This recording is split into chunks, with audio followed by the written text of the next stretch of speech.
and we are joined right now on the phone by Republican Senator Marco Rubio of the state of Florida.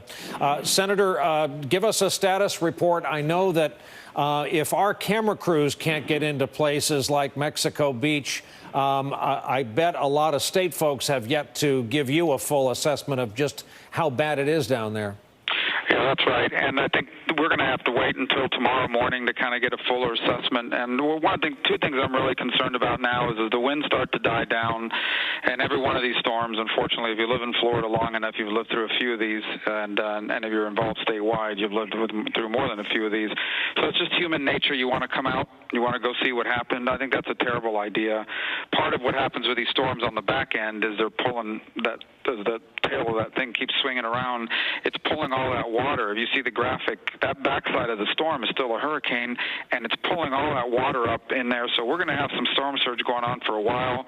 So I hope people aren't out there on the road. It's time. Tonight's a good night to just stay wherever you are if you're safe and ride this thing out. And tomorrow morning we'll figure out when the all clear if that happens tomorrow or not. But that's the one thing we're most concerned about right now is people heading out into the roads to thinking this thing has passed. There's still a few dangerous hours ahead, and of course the storm surge of the water is also very dangerous. I know you remember Florence. We watched that. We traced its progress, starting as a kind of a low-pressure system off the western coast of Africa. It just went from east to west, made a beeline across the Atlantic, but it was a slow roller. We had days to prepare. Visually, it gives people a chance to prepare. This thing was basically an angry rainstorm off the coast of Cuba just a few days ago.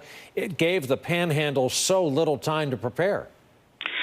So the typical storm we've been used to comes off the coast of Africa as a tropical depression or any sort of activity, and then it just comes across, and you have days to watch it.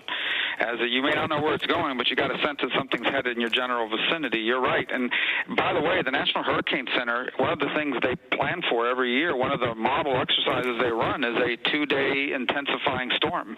And that's what's happened here. We got to remember these are natural disasters. These are forces of nature, and we've gotten so much better. These guys are awesome at sort of predicting paths, and compared to where we were just 20, 15, 10 years ago, this new storm surge probability is something that just in the last couple of years has been implemented.